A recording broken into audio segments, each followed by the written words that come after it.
Why, hello there, and welcome to your Friday stream.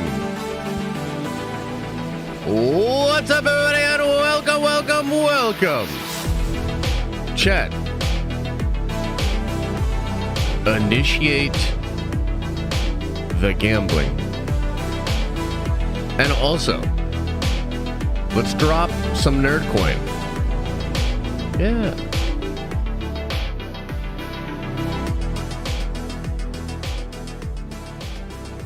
Top of the morning to you all, and welcome to your Friday stream. You made it through another work week. Congratulations.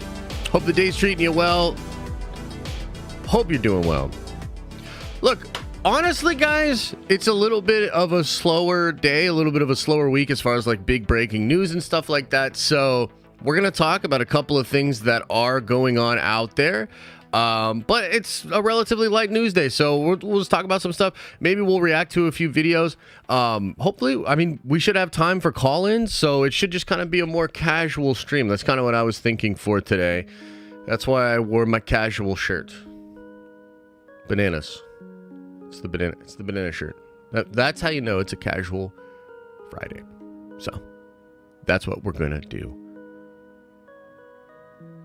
today. Adam Smith, welcome to the Nerdvengers at the Prime level. You are a Nerdvenger now. Before we get into all the news, before we kind of get into the show, let me do just show notes for you guys. First of all, we will be doing a Prime stream today at 2 p.m. We'll do a Prime stream. It should be a good Prime stream. It was a good week for the channel, and there's a lot of cool things kind of going on behind the scenes, so that Prime stream will be, I think, pretty good. So I'll see some of you guys at 2 for that. We will have some dope videos coming out throughout the weekend. Got a couple in the tank already, and I think you're going to like those. Another X-Men, and then something on the 838, which I think is super cool, and I'm so excited, man. Evil Tom Cruise Iron Man. Can I just throw this out there? How many of you guys still think you're going to see evil Tom Cruise Iron Man in the MCU? How many of you? Throw a 1 into the chat. Is there anybody out there? Is it just me? Is it literally just me? Nope. Hey, I see a few ones. Let's go. Probably more like RDJ evil. Yeah, that's possible. So I explore that in one of the videos that's going to come out over the weekend. So we'll see, but I'm still holding out hope for Tom Cruise evil Iron Man, dude. I won't sit, and I won't sit real bad. And also, thanks for the gifted, man. Mr. JB, I really appreciate it, man. Thanks for the gifted. On the note of the gifted, I should say, we're trying to drive for memberships, guys. We have a meetup planned for New York Comic Con in October.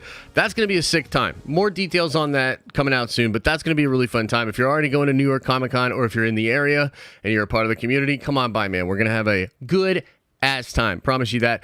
And partially because of that, we're trying to drive for memberships. If we get to 2,000 Nerdvengers before October, I will get this sweet tattoo to commemorate it, and that'll be really fun. We have some other goals further down the line that we don't need to talk about, so we'll just leave that for there. Did I talk about Saturday morning cartoons yet? I don't think I did. Guys, tomorrow morning, we're going to do our Saturday morning cartoon stream for members only. So if you are a Nerdvenger member, tomorrow we'll go live at 10 a.m. Eastern Standard Time. And here's what I want to watch, and I need your help with this, guys. Did you just gamble all, Jareth? My God. Oh, so it only lets you do 10,000 at a time. Okay, I was going to say, my God. Okay, so tomorrow morning, you know what I want to watch? I want to watch the new Superman cartoon. How do I become a Nerdvenger? There should be a thing next to the subscribe button. Pretty sure. And I think we have a link in the chat as well. Maybe not. So where is that new Superman cartoon at? Like, because I got rid of HBO Max a long time ago. Is it on HBO Max?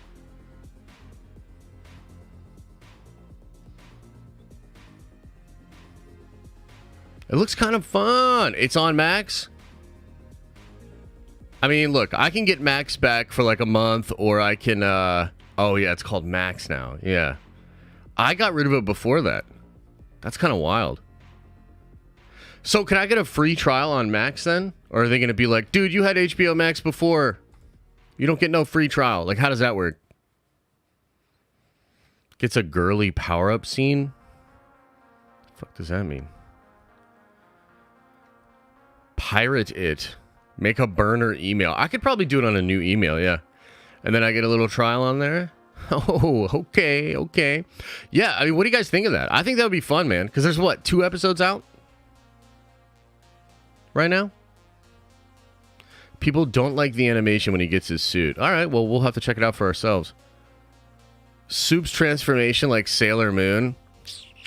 Why are you guys trying to ruin this for me? I've heard it's good. Why are you guys trying to ruin this shit? I mean, look, I don't know. I just looked out. Some people said it was good. Because it's weird. But Mama, Super Sailor Moon. Oh, Jesus. I'm just saying what I heard. Okay, well, look, we'll check it out together. It's how long are the episodes? Watching Downey's dream cars on a Max. He looks great. Def Tony Stark ready. Oh, love to see it. Love to see it.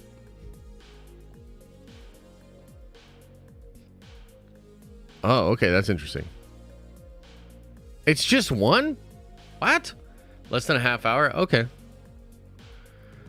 Theory's Rebel Moon video is out? Really? He did a Rebel Moon video? Whoo! Are you serious? Are you trolling me? The second son of Mortis. Welcome to the Nerd Vengers. You are a Nerd Venger now. Love the Daredevil hat. Thanks, man. How's Warhammer going? Dude, it's so good. It's all encompassing and so good. I was like watching some videos and tweaking some of my lists before the stream. As far as the channel goes, too, we're really close. I think we'll be able to launch probably on Monday. I think we'll be able to launch the new channel on Monday, which should be really cool. He did? He made a 10-minute... Okay, we're going to watch that shit for sure. No troll, he dropped his Rebel Moon video. Let's go. That's awesome. Okay, we will watch that. Almost at that gold badge. Nerd Vengers for life. My man, Dark Dragon. I appreciate you, bro. Okay, so like I said, not a big news day, but let's at least talk about some of the updates that are out there, okay? And then we'll react to a couple videos because Paul has a video out about Deadpool, which I kind of want to watch too. That'd be kind of fun, huh? Okay. Let me get this pulled up here. Simu! Simu been doing a little talking. Check this out. So somebody asked him, what's the status on Shang-Chi 2? And he responded, was told it would follow Avengers, but that keeps pushing back due to circumstances beyond my control. Sad face. Hope we have more concrete news to share soon. And so I saw a lot of different reactions to this. A lot of people saying, you know, it'll end up being like 5 years, 5+ years. Matt B, welcome to the Nerd Ventures, baby. You are a Nerd Venture now. And I saw a lot of like discussions like that, right? People just being like, damn, dude, like, you know, Shang-Chi is maybe one of the best of Phase 4. And I agree with that, actually. I think it's a great movie. I rated it lower at first, but I've come back to it many, many times. It's probably one of the most rewatchable movies they've made since Endgame. Like the character, I like the backstory. I'm a sucker for Dragon Ball Z type shit, so that was awesome at the end. The choreography is really cool. It's good. It's good stuff, right? So it is one of those situations where a lot of people are like, ah, man, like, why aren't we getting more Shang-Chi 2? However, if you really look at a lot of these sequels, right? You get Doctor Strange 2, I think 6 years after the first Doctor Strange movie. And although it is a little bit of a divisive movie, I love the film. I think they're both really strong entries into the overall catalog of Marvel. Deadpool 3 is going to come out, I think, 5+ years, maybe even 6+ years since Deadpool 2. And although we don't know for sure, it's shaping up to be quite the entry into not only that franchise, but into the MCU catalog, right? So it's a situation where, do I want Shang-Chi 2 faster? Absolutely. But I don't think this is really abnormal. And it kind of indicates that they're probably taking more time and really they want to leverage this, I would say, successful franchise, right? There's an asterisk because of the pandemic and whatnot. But I think they consider Shang-Chi to be a success and they want the next one to be really good. Now, the other side of this that's really interesting for those of us that are really keen on the spoilers and the leaks and all of that is that I'm pretty sure, and you guys help me out here. I'm pretty sure that the rumor out there was that they were going to try to get this thing out there before the Kang Dynasty. Okay?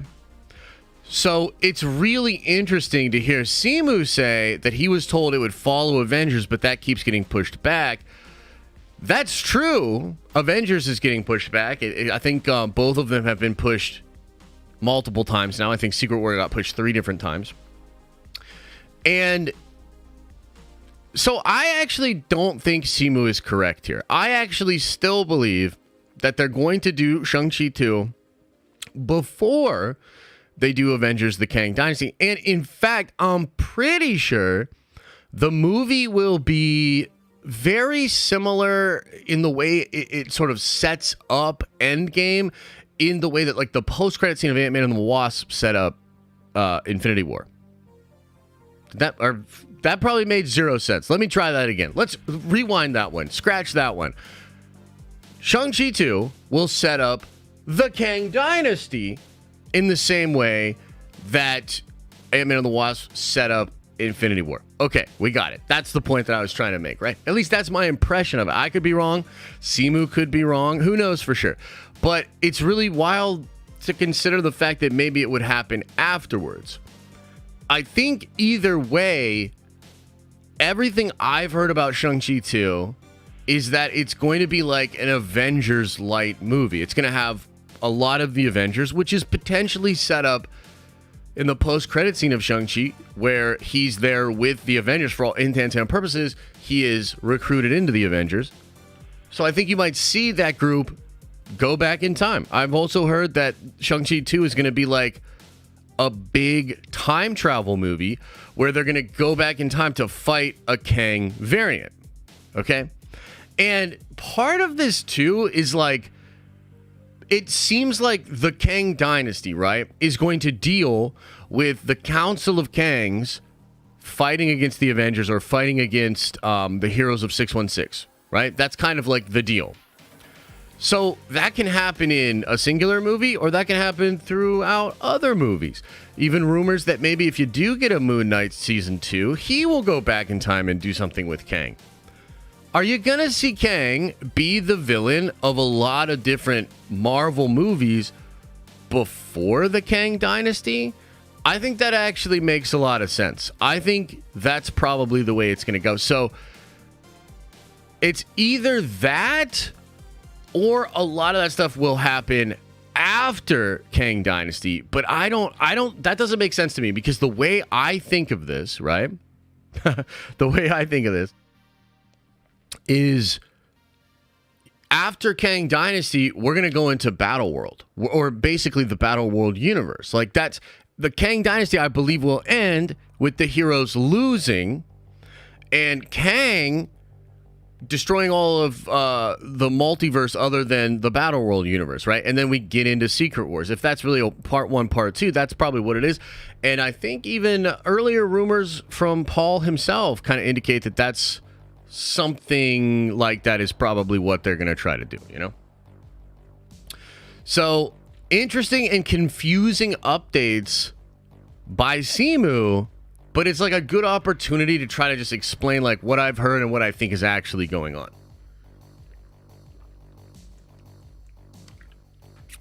I guess out of curiosity, what do you guys think of this? Like, are you guys upset that you're not getting more Shang-Chi 2 like right away? Like, where are you at with, like, Shang-Chi? You know what I mean? Why is Kang? Oh, I'm not sure, bro. Yeah, like, And I don't even think we're hating. A lot of us like that movie.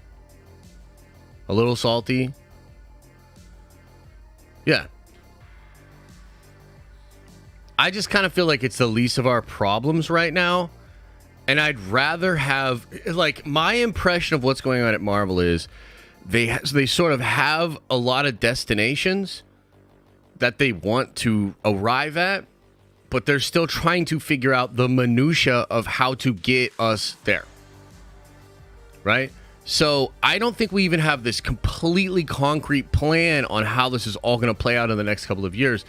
They just more like have certain beats they want to hit and certain things that have to happen before getting into Kang Dynasty.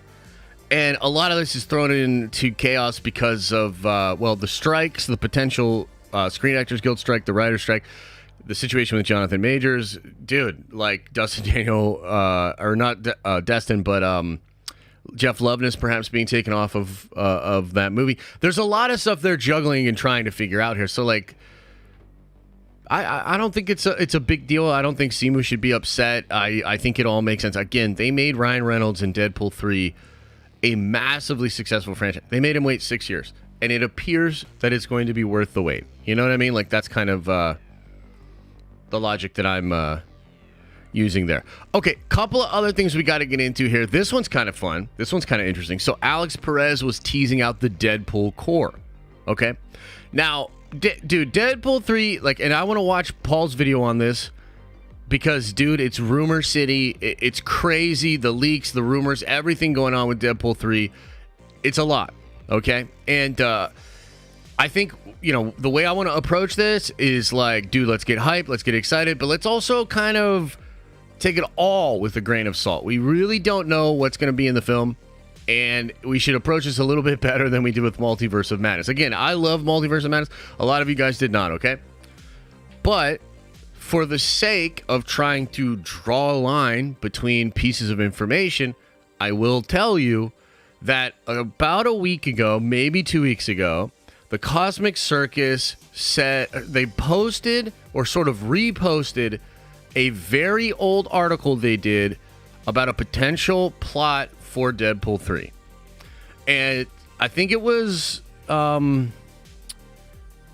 forget who it was of that team. It could have been Alex, could have been Lizzie. I'm not exactly sure. But somebody reposted this and said, now is a really good time to reshare this old article about Deadpool 3.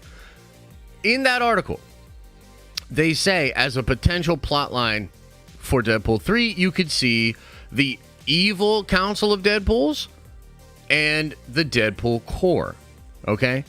And just like there's a Council of Kangs, just like there's a Council of Reeds, there's a Council of Deadpools in Marvel Comics, and there's one version of it that's really evil, and they want to destroy everything, and then Deadpool himself does create the Deadpool Corps, which is more of the friendly, the good ones. So Lady Deadpool, Headpool, Deadpool, those characters. Paul K, welcome to the Nerdvengers. You are a Nerdvenger now.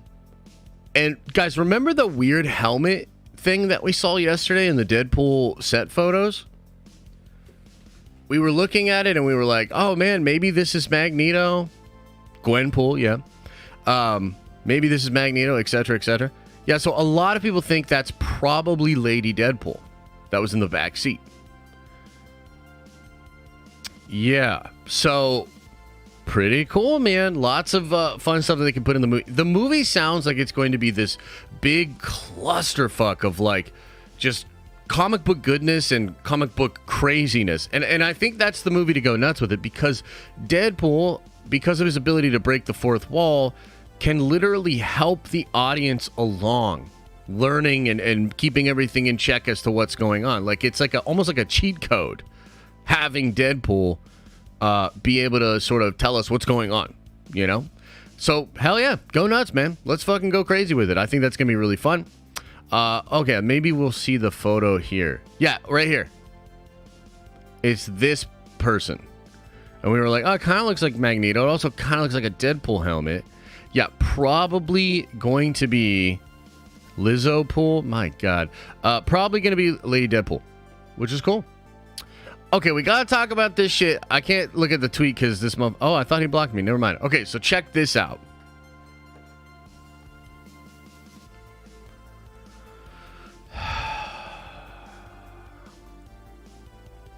Guys,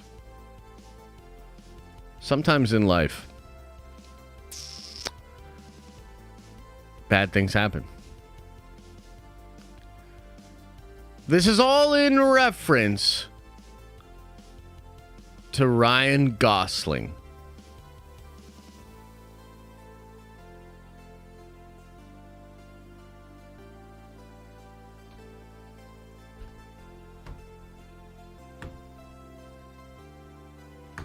One of the reasons they're having trouble locking down the Fantastic Four cast is the MCU is trying to pull in big name stars.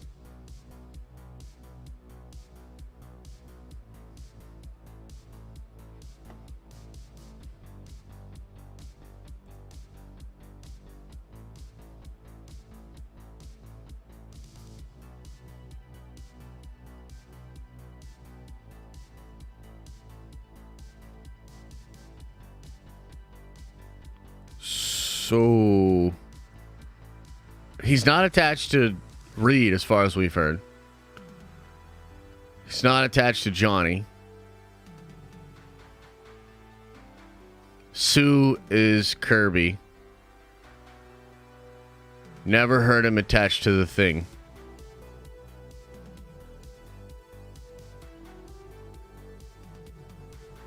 Bruh. I told you like 6 months ago. I said on Twitter, I said, I'll find the goddamn tweet.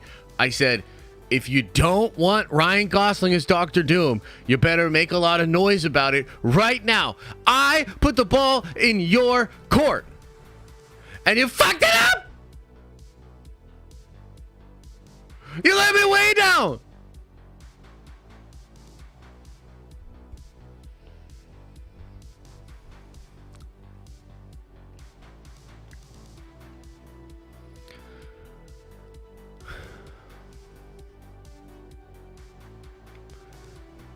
I gotta be honest with you guys. I don't know how I'm gonna react if Ryan Gosling is Doctor Doom.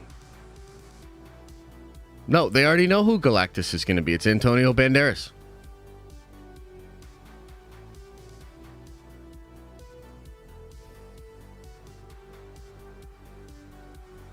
Guys, like, I don't know how I'm gonna react. You don't understand. You motherfuckers don't get it.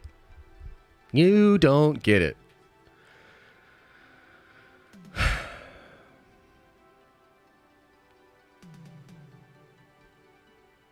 Doom is everything. Everything. He is the best they have. The coolest character they have. Doctor Doom is the fucking Darth Vader. He's cooler than Thanos. He's cooler than Kang. He's cooler than Magneto. Barely. He just edges him out. He's the coolest fucking villain in all of comics. Ben, welcome to the Nerd Ventures. You are a Nerd Venture now. And like, I just don't see it. I just don't see it.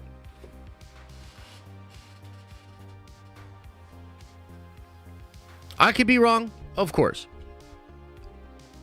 You know, when Heath Ledger was cast as the Joker, everybody freaked out. When Hugh Jackman was cast as Wolverine, everybody freaked out.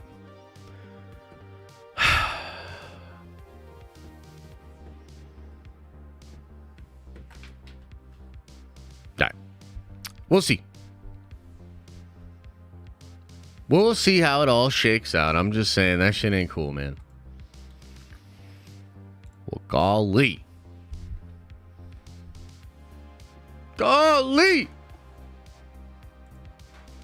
Okay, a couple other things we got to get into. Let's check this out. What the fuck?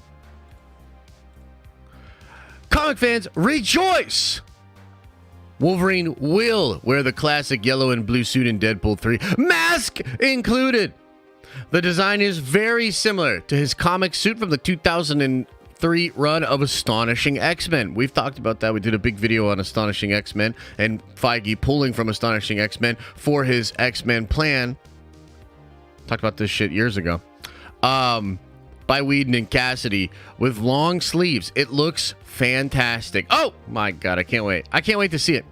When I saw this go up online, we're trying, like, honestly, we've got a lot of trips coming up, so I'm trying to, like, save some money for the trips. I want to save money for, like, the New York trip, and frankly, I've been spending way too much money on Warhammer. So I made a deal that we weren't going to just frivolously spend money for a little bit, right? But if I hadn't have made that agreement, dude, when the Deadpool photos came out, I was going to say on Twitter, I'll give $1,000 to the first person that gives me accurate pictures of Daredevil's costume design. That's how bad I want to see Hugh Jackman in the yellow and blue, baby. That's how bad I want to see it. But unfortunately, I spent too much money on Warhammer. So I don't... Yeah, Wolverine, what did I say? Daredevil? Looks like my brain's still not all there. That's okay. Who needs a brain anyway? You guys know what I mean. Basically, I can't do it anyway, so... I think that might be it, guys. I think that might be it. I think that's all the new information. Okay, should we watch Theory's video on Rebel Moon? I'd love to see Mr. Sinister in Deadpool 3, the main villain of Jason Isaacs playing him. Ooh, that sounds good. Rocking the banana shirt like an absolute boss. Josh, thank you so much. Appreciate it. Rebel Moon, you say?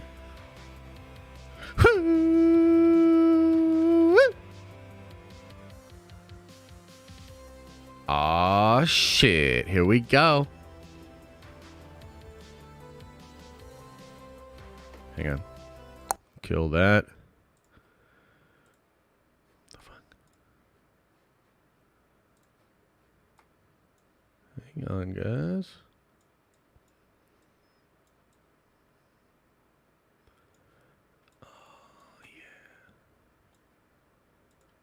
Oh, yeah.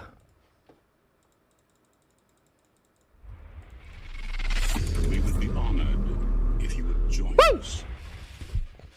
Hey, what's up, guys? Welcome to another vid. Now, typically, I only cover Star Wars stuff, right? But this is something that really treads on the line of Star Wars and something that I still would like to talk about, even though it's not quite Star Wars.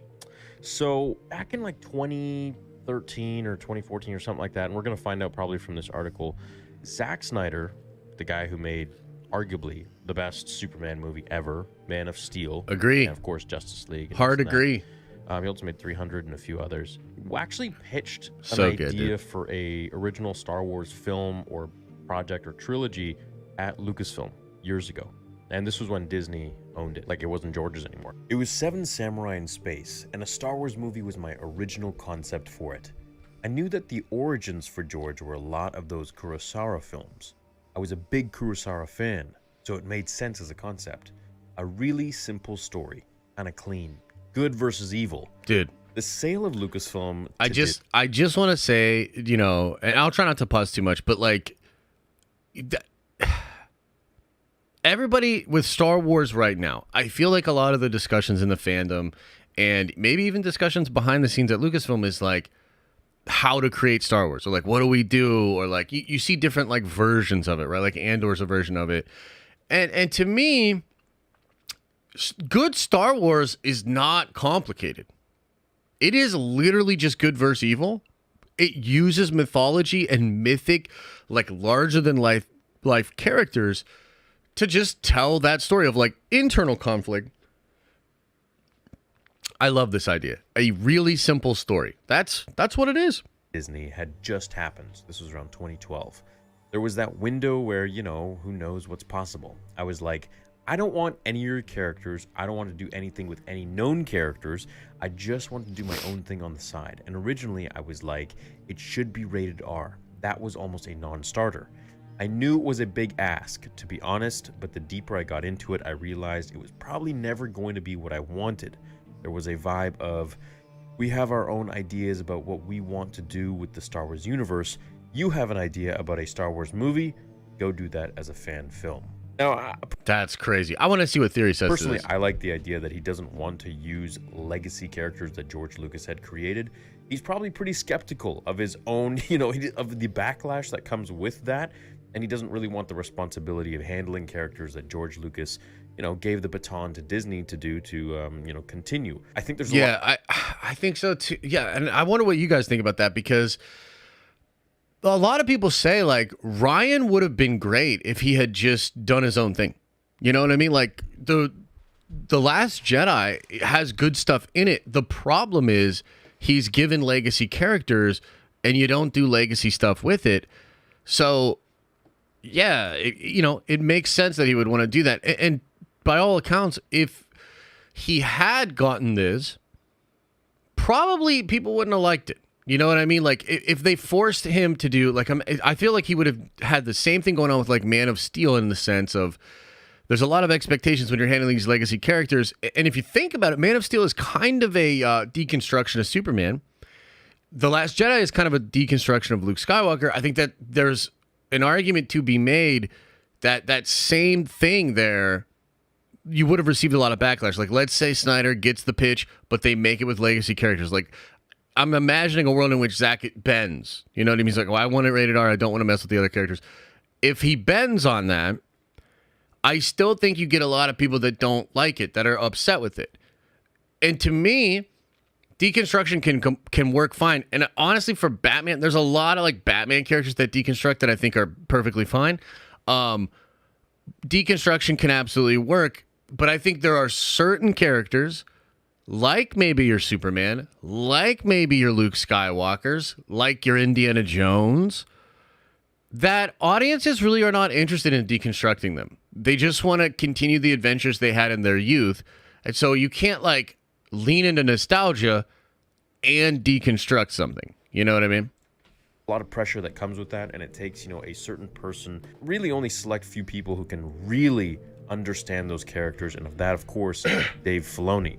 So in my opinion, I think it's really cool that he just wanted to do his own thing, but inspired by the world of Star Wars, and still to be Star Wars, maybe just at a different time. So they rejected it, long story short, and then he went to Netflix, and now he's actually making the movie, and it's filmed, and I think it's coming out like sometime this December or something. So even, like 6 months away or whatever it might be. Now, why I'm talking about this is because, first of all, this was a story that was intended to be originally for Star Wars, and it is being touted all around the world as a Star Wars sort of inspired film or project. Now, personally, I know it's really brilliant. I've said this before, but it's really brilliant for Zack to make that attachment. Even just by pitching it, it sort of attaches itself to Star Wars.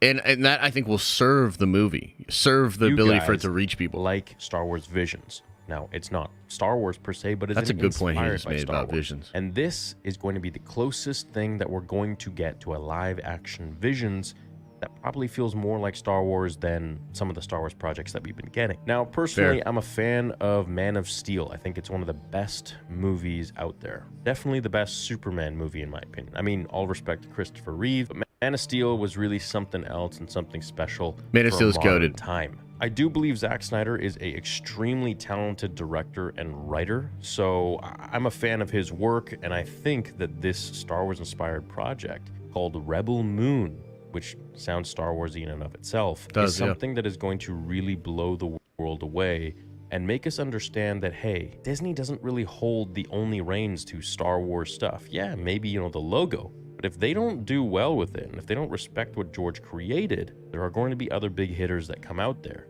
like Zack Snyder. And one day, myself, one of my goals is to create something very, very Star Wars-inspired with other fandoms and stuff like that. Dude, it's such an understated point, but it's so cool to hear him talk about it, because it's absolutely true that even Zack doing this, like, he's right. It is literally kind of showing you that you can make Star Wars without Star Wars, and that you shouldn't necessarily even be afraid of that association, that you can do that. Like, he's not going to get sued. Like, Zack Snyder's not going to get sued by Lucasfilm. it's all original IP, but it's Star Wars inspired. It began as a pitch for Star Wars. Some like Theory is going to be able to sort of do that as well and sort of leverage the platform that he's created via covering Star Wars to make his own Star Wars. And like, that's just what it is. It's going to be like his Star Wars. And that's like a really beautiful thing. Something that, by the way, I think George Lucas would be smiling about, right? Because like George despised corporations. And he despised a lot of that control. And even when he was running Lucasfilm, he would open it up, let fan films, like let all this stuff exist. And even if you look at even the way he treated his own movies, constantly tweaking them and things like that, he didn't really think of them as a product as much as a expression, an ongoing thing, a communication between him and the audience, right? It's very like film school thought process. You're just kind of constantly tweaking. And I love that idea of like, if this movie's really successful, it can open the door for a lot of people to just be like, okay, well, I'm going to make my Star Wars. And he's like sort of forging a path forward. It's really cool. My own story. And that is what Zack Snyder has gone and done. And I'm really inspired by it. It's something that I've always wanted to do.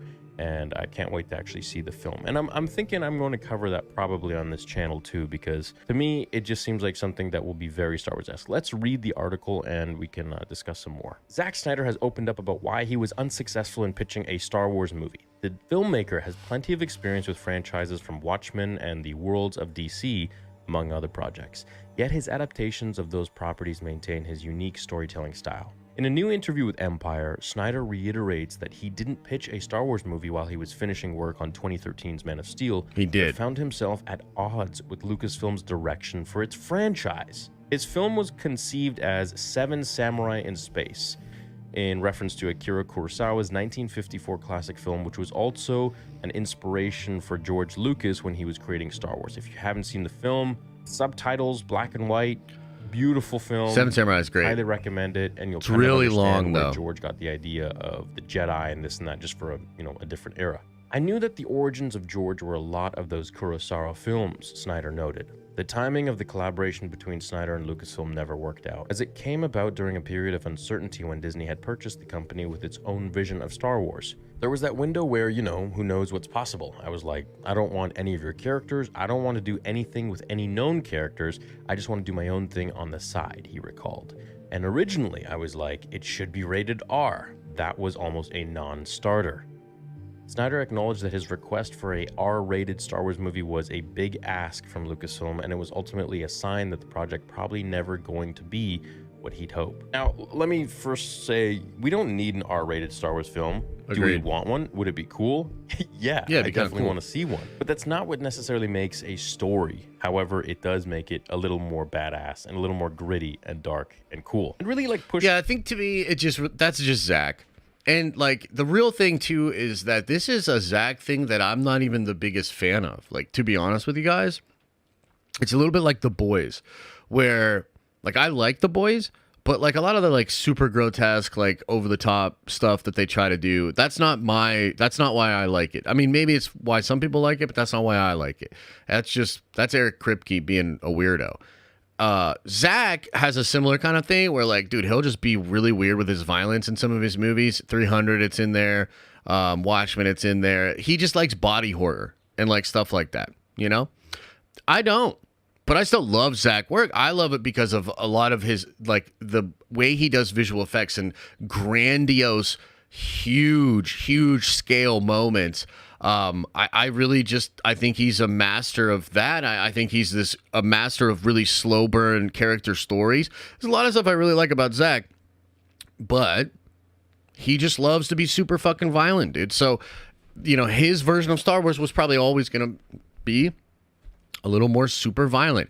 In the same way that, like, if we got Del Toro to do Star Wars, I feel like it would be a little bit more horror inspired. You see what I mean? Like, it's a little bit of his personal fingerprints that he would put on there. Pushes the boundaries of really realism, right? Like, we're not getting, bouncing lightsabers like in Kenobi, or, people slapping stormtroopers and them getting disoriented and knocked out. Instead, Snyder's forging his own sci-fi universe with Rebel Moon, the Netflix film that was pitched as the beginning of a multi-chapter saga, much like Star Wars in the 1970s. Okay, so it's gonna be multi-chapter. The project centers around a rebel fighter, SAS rogue hero Sofia Boutella, on the fictional moon of Veld, who wages war against the oppressive Mother World government in order to atone for her dark past. This sounds freaking cool, and it sounds like something sounds good. It's starting a little more dark, with like a dark side past. And I think that's something that a lot of people really want to see. As much as we love the good guys and the stories of the good guys, we want to see a little darkness, a little grit, a little more realism, in the sense that, yeah, like what if Rey had a dark past? Like what if Rey was introduced as this character that, instead of just being like a person that couldn't leave Jakku, was a person that had this like really dark secret that had done some really horrible things. That I think would have automatically been just a little bit more interesting, A lot of us do mess up in life. We do make some poor choices. Not me. I've never messed up. And we up. eventually move on from that and evolve and advance and grow up as people. But those choices are sometimes things we have to atone and have to pay for. And I guess that's what's happening here with whoever the character is. What's the name of the character? Anyways, a rebel fighter. So, yeah, cool. Now, if we look at the photos of it, the screenshots are really, really beautiful. A lot of them look like actual scenes from Star Wars. I mean, like this in and of itself looks literally like something from some sort of Star Wars spinoff. Now, apparently, the lightsabers in the show, in the movie, aren't called lightsabers. But you have to, from what I hear from Josh, you have to cut your hand off or your arm off in order to attach this like prosthetic machine cybernetic thing, the cybernetic arm, which then can emit lightsabers out of it. And that's the only way you can hold them or use them or something like that. So clearly it's in a very advanced time. However, it might just be so advanced that things so are metal, dude. Primitive in nature. Gotta cut off your own hand to use the sword. Like that's so crazy. Snyder, but that's what I mean. Is like that's Zack. Out this December, and he's called it Rebel Moon. It remains Zack Snyder's Star Wars, but it's also Zack Snyder's Seven Samurai. It's Zack Snyder's Excalibur. It's Zack Snyder's I'm so Days of excited, Heaven. chat.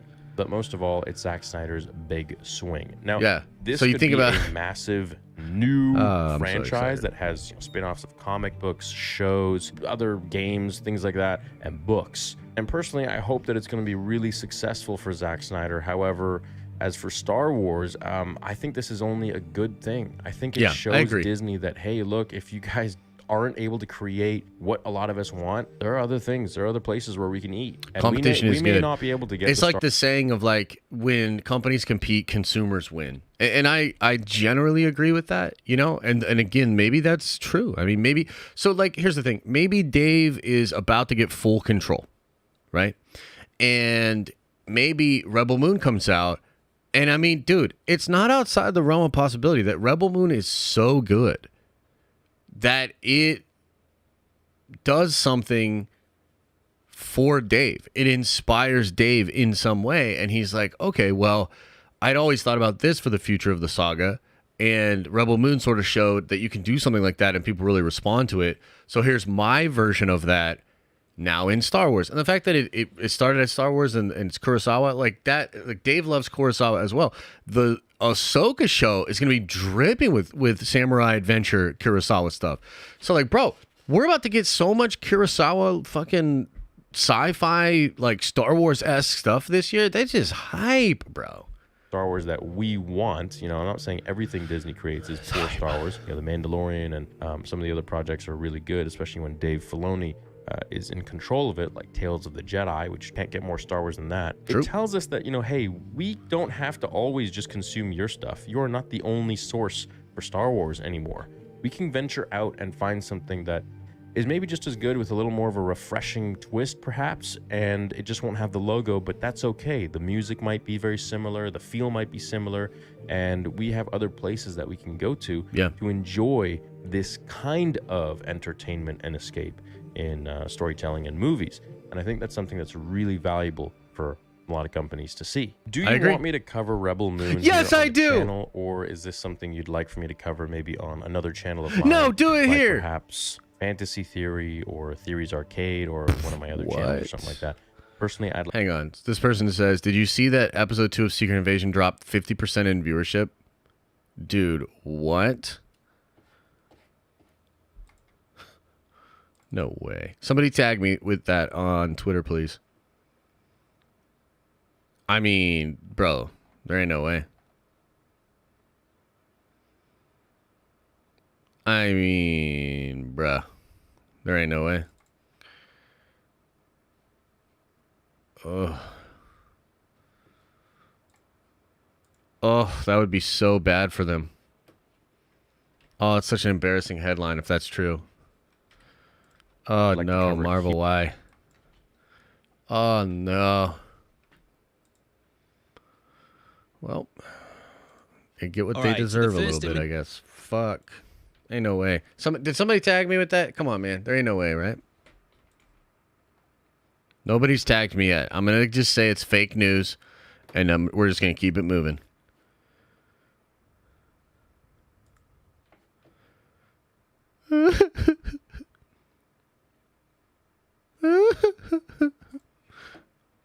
Let's watch Paul's video on Deadpool 3, and then we'll get into Q&A, guys. Images of Deadpool 3 have just released online, and alongside them we have a big plot leak. We of course know that Hugh Jackman's returning as Wolverine, but on top of this there's several actors that are coming back.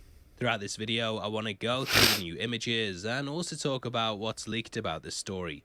Full spoilers ahead, so if you don't want anything ruined, then I highly recommend that you turn off now. Please hit the thumbs up button if you enjoy the video, and also because I've got a cold, which it's just nice to hit the thumbs up button. Now, without the way, huge thank you for clicking this. Now let's get into Deadpool 3.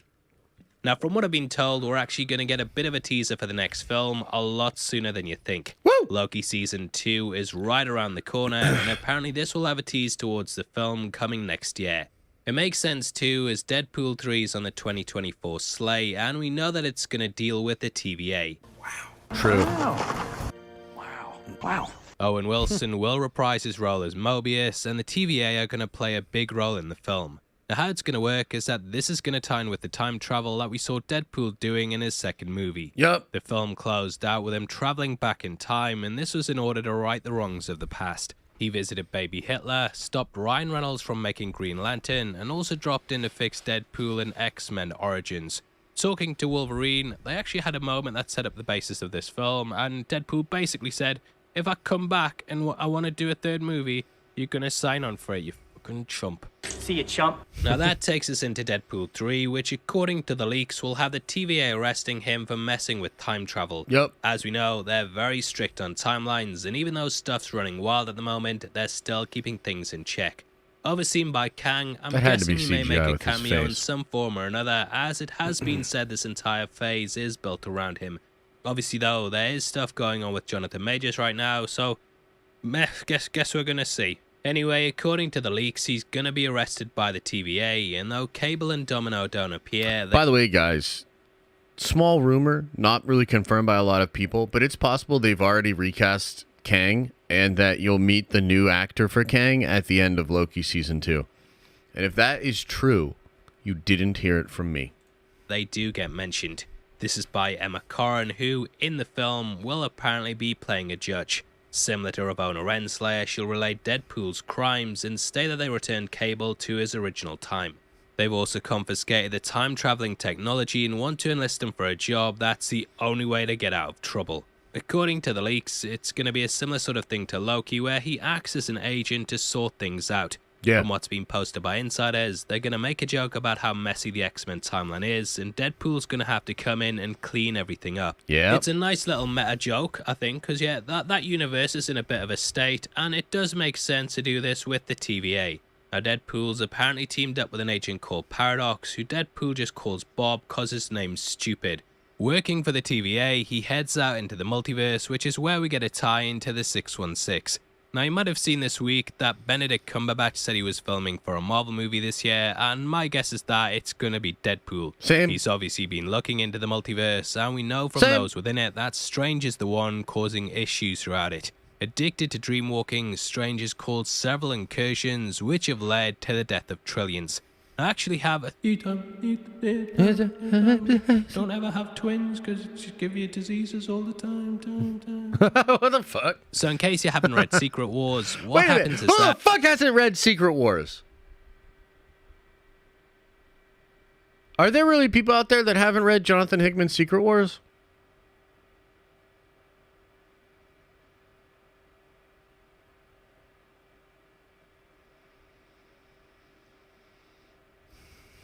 It's okay. It's a Friday. We're having a good time. We're not going to make it a thing. is that we learn how the Beyonders have set things up to try and destroy the multiverse. Now what they did is that they made a person called the Molecule Man, and this is someone who'd be the same in every single reality. Molecule Man had been built by the Beyonders to act like a bomb. It could be Doc Strange, though. At the same time. Could be Doc Strange. I think that's Paul's theory, but I think it's going to be Wanda. Throughout every reality. This would cause all universes to die at the same time, and thus the entire multiverse would then be destroyed. However, Doctor Doom learned of this, and we discovered that he'd spent decades with his forces killing Molecule Men throughout the entire multiverse. Now why I'm bringing this up is that I actually think Doctor Strange might end up being the MCU's version of it, as he's the same person in every reality. Whether it's What If or the ones we meet in the Multiverse of Madness, every version of him is identical. This isn't the case with characters like Loki, and as we've seen, he's got alligator versions and so on. True. He's also constantly causing incursions in dreamwalking as well, and him being this would mean that the character's death could be one of the major things that comes from Secret Wars. Guessing they're going to kill off some of the older characters in that, and Benedict, lad's probably getting fed up anyway, which is just a little too time there. Anyway, when we last saw him, he was going with clear to the dark dimension, and I think they might tease what he's doing now. Now in the comics, during the time of incursions, we also had something else that they could be doing. What do you mean? What do you mean? What do you mean? Basically, there were 2 books created by Jonathan Hickman, and these ran side by side in the lead up to... Wait a minute. Have people not read the 3 years of comics that led into Jonathan Hickman's Secret Wars? Look, my hair's doing the thing that Doctor Strange just wasn't in. Are we about to be invaded? Who reads? God damn it. How do I reach these kids? Secret Wars. One was the Avengers, and the other was the New Avengers. With New the Avengers was goated. It was goated! Now, the Avengers book was basically about them going on missions and tackling the big threats that seemed like they were world-destroying. However, the New Avengers book was where the real fights were, and it centered around the Illuminati investigating incursions. Keeping it secret that they had to destroy worlds, they kept this stuff hidden from the public eyes. Now, why I'm bringing this up is because we've met an Illuminati like this, and they showed up in the 838. Now, according to the leaks, when the 616 Wonder died, her spirit then inhabited the 838 Wonder. This is something that's known as quantum immortality, and it's actually a theory that's well regarded in physics. It states... Okay, so here's the thing about this. I'm not sure about this part in the individual leak. Something I think will happen where maybe her soul gets in there or something, or they just have the shared memory. If you guys recall, Stephen Strange was having dreams of his other deaths throughout the multiverse. So what if the 838 Wanda just has a dream of the death of the other Wanda, and it's just too traumatic, and then that causes her to snap? Something's going to happen, and I think we're going to get some kind of snapping. It's that if the multiverse does exist, then upon death your consciousness would instantly go to another reality. This is something that they discussed in the TV show Devs, but I'll give you a quick rundown in case you don't know.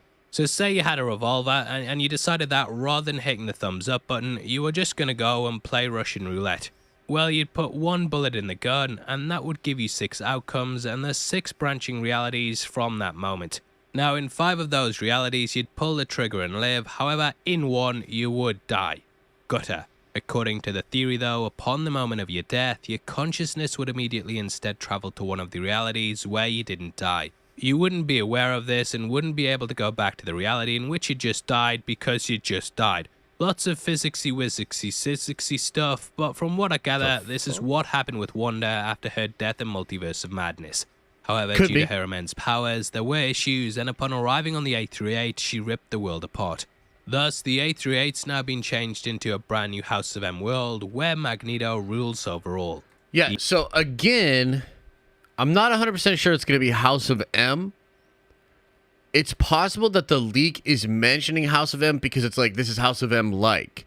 Magneto takes over the world just like in House of M. I'm not sure if it's actually going to break reality or not.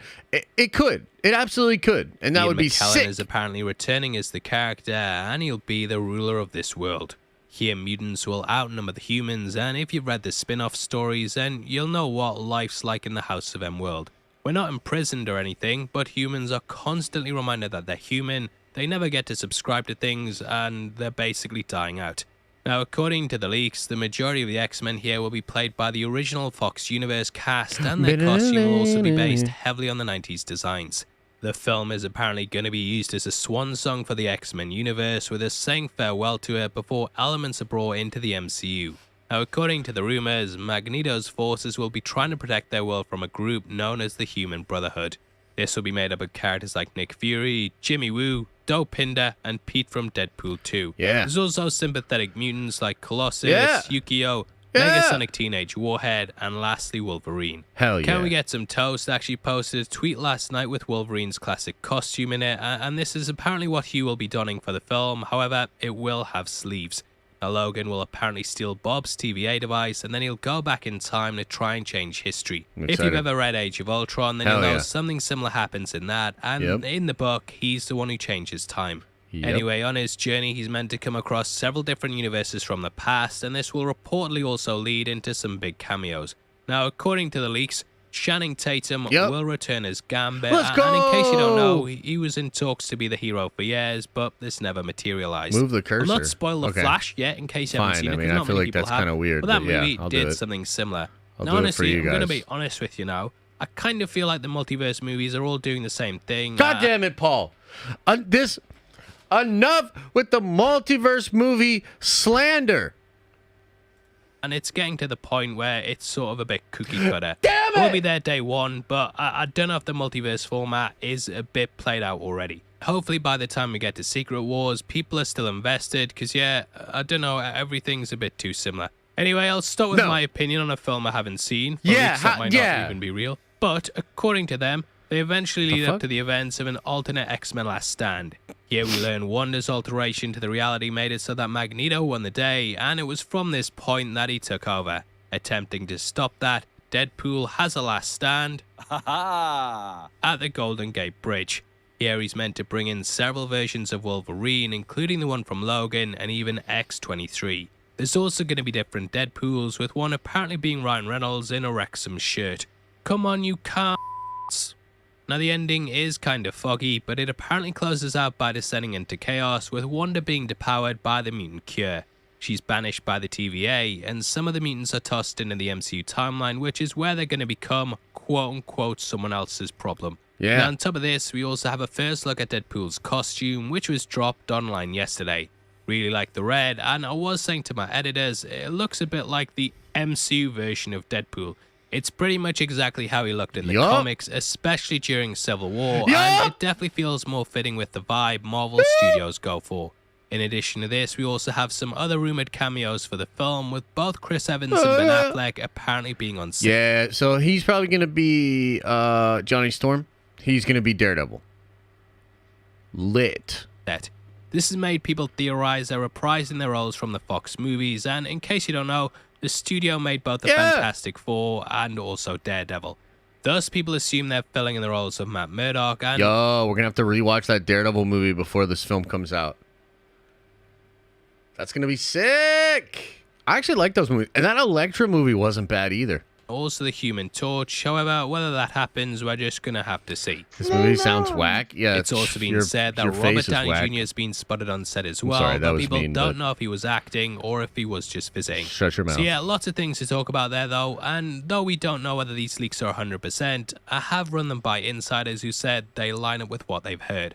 We're still in early days though, so some of this stuff might change, but if you've checked out our other leak videos in the past, then you know what to expect. You know what to Some expect. stuff right, some stuff off, with the ending tending to be the thing that the studios mess about with the most. In the case of Quantumania and The Flash, we actually got about 90% of it right, with the endings being the things that were ultimately changed. As we know, they went back and reshot things, namely the endings, but we do have set photos that confirm what things were originally like. Yup. Either way, there's a lot to talk about here, and obviously I'd love to hear your thoughts on the leaks and what you want to see from the film. If you want to support the channel for as little as 99 cents a month, then please click the join button below. Hey, I didn't know Paul had to join members. Y'all should join that. Just do it. Do it. Cool. So it looks like Paul has found the real Deadpool 3 leak. There's so much misinformation and weirdness going on out there. There's a lot of people that are like looking at some of the other leaks that are out there, and they're all bullshit, man. That's the one. And even that one, I think it's not 100%, but I do think that is the closest we've got, which is why we made the video about it. Okay, so I think that's pretty much all the stuff to go over. Watched a couple of fun vids from some of my favorite coworkers here in the YouTube space. And also good buddies of mine, honestly. But let's get into the Q&A, go over the member chats, super chats, and things like that, and then we should get a few call-ins going on. Vito, first in today with a $5 holla, says GoldenEye pause screen music was the best pause screen music of all time. Prove me wrong. It's pretty good, bro.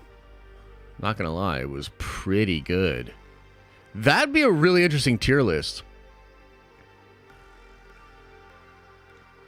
That would be a really interesting tier list, like to see all the listen to them too, and then be like, okay, how does that go? How does that go? You know what I mean? Yeah. Adam Smith, welcome to the Nerd Vengers at the Prime level. Mr. JB, again, thank you for the 5 gifted, man. I really appreciate it. James says, started a 6-month police academy next week. Dude, that's awesome. Good luck, and just get a lot of rest, and give it your best shot, man. I think you'll do fine. Matt B says, rocking the shirt like a boss. You the best, Josh. Hey, thanks so much. Second Son of Mortis, again, thank you for the membership.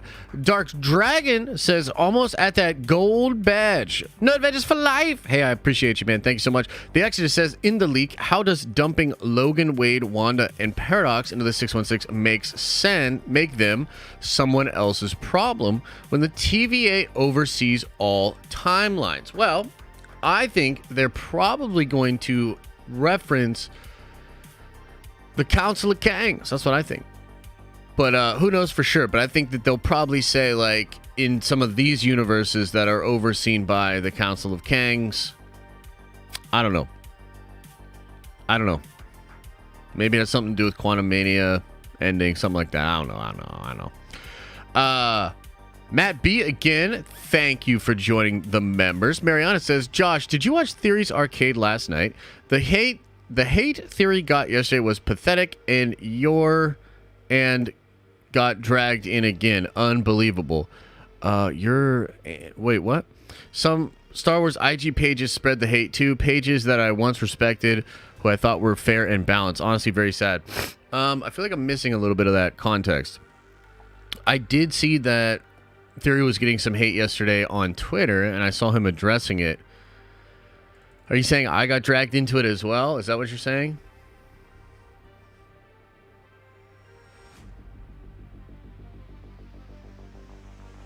Is that what you're saying? I don't know. I didn't really see a big thread on Reddit. Oh, yeah.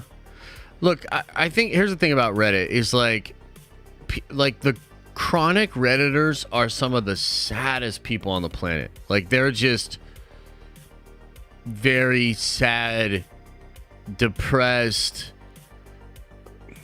like no prospect, like really, it's sad. And I'm not saying that's all people that are really active on Reddit, but it's a lot of them, man. Like, literally, when I look at like Reddit and I get into like the actual, like, these are like some of the worst, grossest, horrible, like degenerate, like, it's very gross.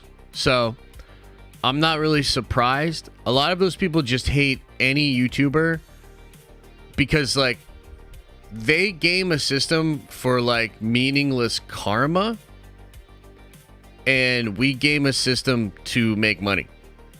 And so they don't like it. They don't like that, like, we can get out there, say our opinions, talk about a thing, and like make money, and yet they'll like zero in on like a piece of information that just got released, and then they're like fucking like go into the Reddit thread immediately to try to be the first to repost it so they can get like all the karma, and they're just like karma. Like, it's gross. So pay no mind to what the Reddit says most of the time. Low Live says, watch Extraction 2 yesterday. Give that man a hammer and a cape and tell your kids that was Thor 4. Even had a better Fury and Jane Foster. Oh yeah, it's true. Extraction 2 is goated, man. That is an incredible movie. That is an incredible film. Really, really liked it. Highly recommend it. Paul K, welcome to the Nerd Vengers. Ben, welcome to the Nerd Vengers. David says, long sleeves might actually be dope. Yeah, we'll have to wait and see. Maybe it just kind of makes more sense for the design. I'm not really sure. I'm really excited to see what it actually looks like, though. Nate says, Deadpool 1 and 2 were some of the handful of movies that met my crazy high hype level going in. Deadpool 3 is about to set my hype even higher. Chances it isn't a mess. Look, I don't know for sure. I think either way it's going to be really fun. But I also think they kind of built it in as a mess. What I mean is, like, they're not trying to, like, do some perfect ending that's, like, all, like, put together nicely. I think they're going to have chaos and make fun of the chaos, use Deus Ex Machina, like, all these different things. Like, I think the movie's going to be spectacle done right. So, yeah, I'm excited. I'm anticipating it to be very, very good. Of course, there's a chance that it isn't incredible, but, yeah. Amber says, started the Heir to the Empire books because I'm having serious Star Wars withdrawal. Really loving it. Didn't realize how much I miss Luke, Leia, Han dynamic. Were those books what Filoni's movie is about? Nerd Adventures for Life. Well, first of all, I appreciate the support. Hard to say how much of those books will be in Dave's films. But yeah, I mean, like, the thing is, Dave had that same experience. Like, there's a reason he loves Timothy Zahn so much. The reason he loves Thrawn. The reason he talks to Tim about all these different things. Like, Zahn did what I think JJ didn't, you know? And that was, like, nail what a sequel to the original Star Wars trilogy should feel like. So I don't think it's going to be... I would love for him to bring in some of that magic, and I think that Dave is focused on doing that. The question is, how much of that is Lucasfilm going to let him do? But yeah, I hope a lot of that ends up being in the film. Maverick says, deconstruction only works if it's followed by reconstruction. Otherwise, it's just deconstruction. Well, certain deconstruction stories can work, like Watchmen is a deconstruction story. And it doesn't put anything back together. In fact, it like leaves you in a... The ending is like really interesting because you kind of like think, oh, wow, this actually worked. And then you realize, nope, everybody will know the truth soon enough, you know? Yeah, so I think deconstruction can work. It's just like, what is the character? What is the expectation for the character? I don't think it necessarily works when you're like, okay, here's this mythic status character. We want to tell mythic stories about this character, but then we want to like deconstruct it. Like imagine like deconstructing Sisyphus or like Achilles or yeah, like just Jason and the Argonauts. Like just, I don't know. Doesn't work that way. Rosie says with a $10 holla, says, I think the mask in the car on the Deadpool set is just the Deadpool mask with the black eye holes removed. The guy's the stuntman, I think. I tweeted the mask and tagged you in it. Check it out. Yeah, I've seen people say that that's possible, and I think I even saw your tag on that. Very well could be the case. Andrew says, if Deadpool doesn't drop an Owen Wilson, wow, I'll be upset. I know, right? I wonder if they'll do that. I hope they do. Chipawee says Shang-Chi news relates to my earlier theory that Shang-Chi 2 is a tournament of D masters of Kung Fu in every universe while the multiverse collapses. That would be incredible. That is some real Dragon Ball Z shit, and I would love it. I don't think they're going to do that, though. Man, would I love it. C-Dub says, Indiana on the Dial of Diarrhea pitch meeting is out. Watch it. I think I've already watched it, actually. Jay Slide, thank you so much for the members, man. Should we watch the pitch meeting?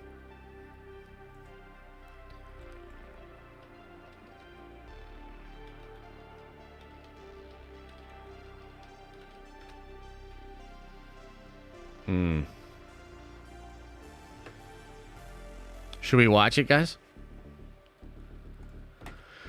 All right, we can watch it. I'm down.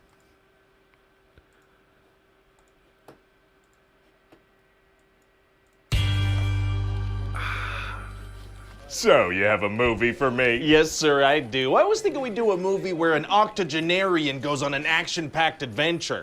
Oh, that does sound like a good time. Right? Yeah. Because what the hell does an octopus doctor know about adventure? It's like a fish out of water story. What? No, an octogenarian means a person in their 80s. Why would anyone want to watch that? Because this geriatric dude is none other than Indiana Jones. He's the character from the things that have made us money before. Exactly. So I figure we strike while the iron's hot and make a fifth fifth movie. And by the iron being hot, you mean Harrison Ford is still alive. Gotcha. So we're gonna start the movie with a younger Indiana Jones in 1944, right? But Harrison Ford's not a young person, you know that. You know, I figure we just de-age him for the entire sequence. Wouldn't it be kind of weird to have the voice of an 80-year-old Harrison Ford coming out of a CGI younger body? Oh, 100%. But here's the thing, I figure we do it anyway. That works. Yeah. So anyway, there's gonna be this big set piece on a moving train with Indy and his buddy Basil and a bunch of Nazis. Very exciting. And it's gonna end with the good guys escaping with half of this dial thing and the main bad guy Voller getting bonked on the head by a passing metal thing and going flying. Oh, so he dies. No. Yes, he does. He's not an alive person at all anymore. He is, though. He's gonna come back later and be the main bad guy of the movie. Does he have like a massive scar on account of how that definitely destroyed his skull? No, he's all good. Dude looks great. Oh. No, he doesn't. He died. He's a dead guy. No. I've seen the movie Speed. No. He got Dennis Hoppered, it sounds like. Anyway, so then we jump forward to 1969, and Indy is old and grumpy and getting separated, and his son has died, and he's sad. He's so sad. Oh, my God. You know, see, that's the thing when you bring back an old character that people love, you gotta make them sad and miserable. I don't make the rules. Do I? I don't know. Somebody must have made that rule, though, because we keep doing that. Huh. So, yeah, his life sucks, and he hates it, and he's sad. Nice. And one day, his goddaughter Helena is gonna show up, and she's the daughter of that dude Basil, that British dude who's now deceased. Okay. And so what's gonna happen then is that she's the main character now, pretty much. Oh. Yeah, this is her movie now. So an older Harrison Ford character has a crappy life, split up from his significant other, lost a son, teams up with a younger I have no idea why this movie's not doing with a better. British accent who takes over the movie. Yeah, I thought that might be cool. This is a Star Wars. Oh, okay, yeah, I thought this sounded familiar. Well, we own that, so this is okay. That's a good point. Copy-paste, baby! So anyway, this woman goes to see Indy, saying she wants to research his half-dial that he has, but really she wants to steal it and sell it on the black market. Oh, very sneaky. And then some Nazis show up and kill some of Indy's co-workers, and Indy becomes the #1 suspect in their murder. Murder's illegal, that's not good. And so after he escapes, he goes to see his old friend Sala, because this guy knows where the black market stuff goes down. He's from the other movies. Yeah, he is. And Salah's like, you know, Indy, I love going on adventures and I miss it so much. I just wish I could go on one final adventure. That's all I want. Just one last adventure. Wow. Yeah. And so Indy's like, nope, and he leaves. So Indy goes to Morocco to stop Elena from doing this black market auction thing, and she's like, aren't you wanted for murder back home? That's kind of heartless. 2 of his co-workers just died. Yeah, anyway, then the Nazis show up again. Oh, they do? Yeah, that's just kind of what they do. Whenever the characters go anywhere, the Nazis pop out, and they're like, hey, it's us. Remember from earlier? We're the Nazis. Here we are. Very annoying Nazis. So why does everyone want this dial anyway? We'll see. It's kind of a time travel device, and so this main bad guy wants to go back, kill Hitler, take his place, and win the war. Oh, wow, I can see why Indy wants to stop this guy. Oh, well, we're only gonna find out about that plan with like 10 minutes left in the movie. Feels like if we reveal that before, it might help raise the stakes a little bit. No. Okay. So anyway, then they gotta go diving in a shipwreck to find a thing that'll tell them where to find the other half of the thing. Oh, heck yeah, go get that thing that tells you where the thing is. And so then they get it, but then Nazis show up. You did say that would happen. I did. So then Helena translates this entire thing for them, but then throws a stick of dynamite at them so the good guys can escape on a boat. If she was planning on doing that, why bother actually deciphering it for them? Unclear. And so then Indy and his goddaughter and Teddy escape on a boat, but Voller watches them through his binoculars. He's got binoculars. That's how he always knows where to pop out with his Nazi friends. Wait, who's Teddy? Oh, right. Well, Teddy's a child that Helena brings around with her to commit crimes with.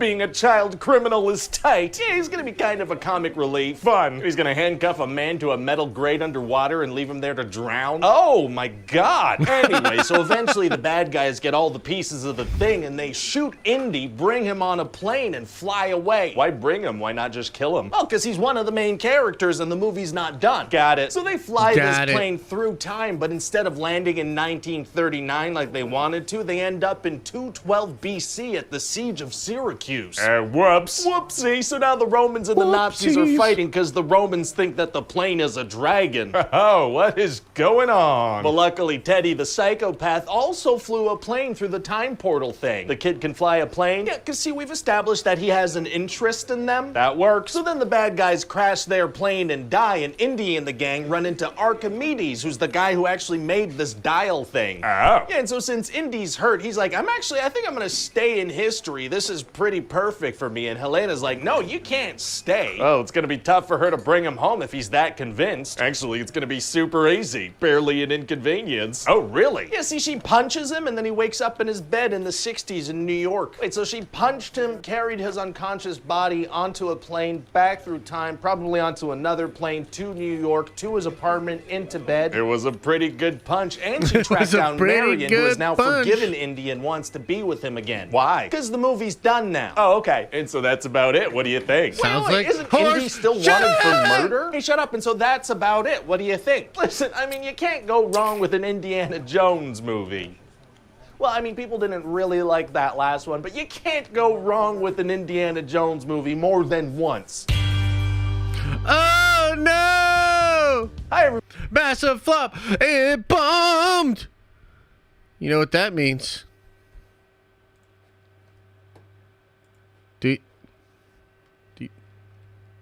Everybody, it's Ryan George here. Thank you for watching the video that you...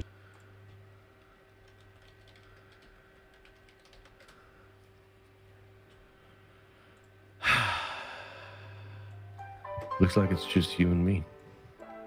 Hope y'all have been having a real good Monday evening. And I'm just here to bring you a message of positivity and self-affirmation. Ain't no thing, ain't no problem. That all has to do with Indiana Jones and the Dial of Destiny coming out. Oh, shit. It might be the end of the road for Kathy. Oh, hell yeah, man. Because I think if it bombs, she gone! She gone. She gone. She gone. She gone. She gone. She gone. She gone. She gone. If it bombs, she gone. She's gone. She's gone. She's gone.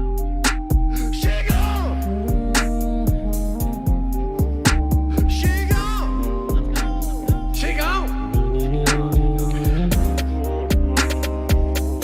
If it bombs, she gone. Oh! Oh! She's gone. She gone. She gone. She gone. Oh! She gone. You don't say that. You don't say that. She gone. Happy birthday,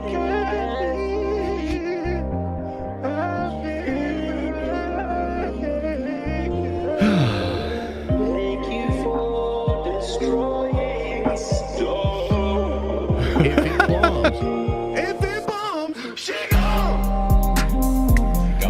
Yeah. She gone. Ah, yeah. She gone. She gone. She gone. If it bombs, she gone. Okay. I just started a call-in thing. So if you're a channel member, head on over there. I'm probably going to do like 3, though. Probably going to do like 3 real quick. And then we'll get on out here. Let's see. Chillin', first in today. Chillin'. Are we seeing this time? You're good to go. What's up?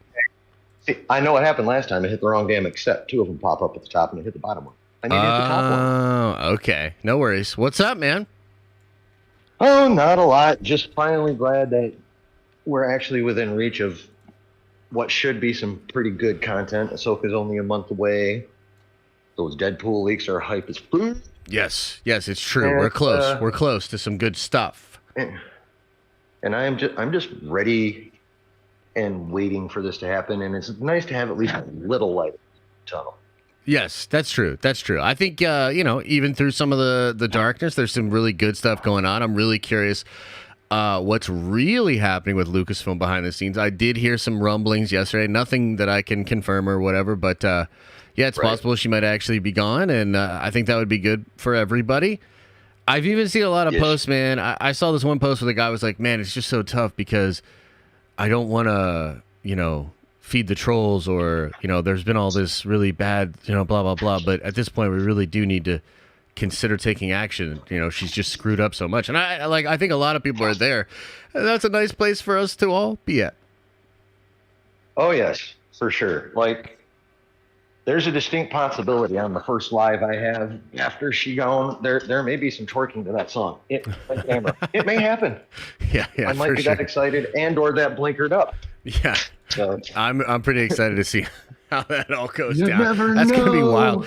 I wonder if we'll break a record. You know what I mean? Because I think our record was like 6,000, almost 7,000 concurrents for the San Diego Comic-Con stream last year. So man, it would be cool. It'd be really fun, but it'd be super fun. That's going to be really spicy if that Kang rumor is true. Though. If the what? What do you think the Kang rumor that he's been recast and we'll meet that person? Yeah. In a post-credit? Yeah. Couple of people were kind of talking about it. It's kind of hush-hush, but I'm starting to get the impression that might actually be their solution. Now, of course, that doesn't mean they have to do that. Like, if he is exonerated and they think that they can, have him in no matter what, then maybe they don't use that scene or something like that. But I think at this point, if you really think a massive company like Marvel Studios that puts so much into an individual actor, if you really think they're not making contingencies, like, you're crazy. Like, they clearly have multiple plans and ways that they could go. So, even if the trial goes his way, the stink has been around too long. And on top of that, the Flash flopped so damn hard. That's and a fair true. chunk of that was just because of disdain for Ezra. Correct. I don't see Disney looking at that happening and going, well, we can keep him anyway. He gone. There's no way after that. Yeah, I agree. It would really depend on what happened in the court case because, like, there's a scenario in which, like, so if they threw out all of his charges and they arrested her and, like, there's a scenario in which he comes out looking really, really good. But I think there's a more likely scenario where he comes out looking innocent of maybe the crimes. Thank you so much, man. Maybe the crimes then, but then, he's maybe guilty of some other things or maybe there's questions about the other things. So I think it's going to kind of depend on how he actually comes out. You know what I mean? Yeah, for sure. I mean, I've attempted to point out on Twitter and for social medias that it's entirely possible for him to be, even in court, found not guilty of this particular crime, while all the old rumors about him are still true. Like, this could have been like the one exception or just the one point in time where it went the other direction. Yeah, I know, right? Yeah, which would be really weird, but and I'm sure people would feel differently about that depending on their position and the things that matter to them. But I think, you bring up the Ezra Miller thing. It's a good point because, look, a company cannot look at that and not take notice. And it does unfortunately hurt, or I guess unfortunately or fortunately, depending on how you look at it, it hurts Jonathan Majors' chances because what that proves is, at least in some part, people were so put off by the star that it affected whether or not they would support the movie. A bomb as bad as The Flash and a bomb that's potentially as bad as what Indiana Jones is dealing with is the audience rejecting something. It's not as though the thing didn't find its audience or at least get promoted to the right people. People knew it was coming out. It was rejected. So yeah, it's I think either way it's a uphill battle for Majors, but there is still a small percentage chance of, like, he comes out looking so good in August that they just, because Marvel wants to keep him. That's the thing. They want to keep him, but they don't have any, like, reasons to. Everything is pointing in the counter direction from the business perspective. So, yeah, we'll just have to see how it all shakes out. Yeah. I know. I thought if SAG was going to strike that they would have struck on Friday. Yeah, they delayed it. Yeah. Exactly nothing. Oh, yeah, that's right. They delayed it till mid this month. Yeah, I think the 12th. That's within another week or so. Yeah, I think the 12th is the final day. Yeah, it's really weird. Right, so we got another week to wait. Yeah, and it's weird because the articles are so weird because like one day it'll seem like they're really not going to strike, one day it'll look like they will strike. So I don't really know what to believe at this point. I think we just got to wait, you know? All right. Well, here's how I see things. If SAG goes ahead and gets that deal done by next Friday or on next Friday or whatever, the writers have to, they're done. They're screwed and they're going to have to settle. And everything will be back up and running probably within 2 weeks of next Friday if SAG doesn't strike. I agree. Yeah. That's kind of the way I see it too. I mean, I guess potentially they could hold out and just try to force the studios into using scabs and then see if the public outrage helps them at all. But I just don't think it will. So we'll see. Yeah, for cheesy. Yeah. Oh yeah. How's Liam doing? Oh, he's good, man. He's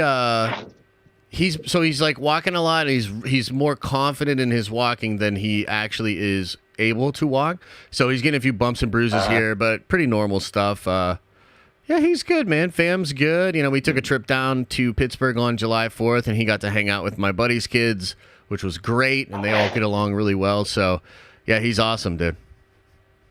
That's dope. My I don't know if you remember, but my grandson's only about a month younger than Liam. Okay. And last weekend, we got to watch him take his first couple steps. So that was friggin' dope. Right there. It is cool, man. Yeah, he went ahead of schedule with that, and now he's a really good walker. You know, not as good as he thinks he is, but he's pretty good. He can run around the house pretty good now. So yeah, he's a handful for sure.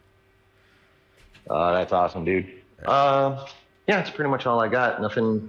No one's really said anything overtly stupid this week for me to bitch about. So there you go. Well, that's a good week.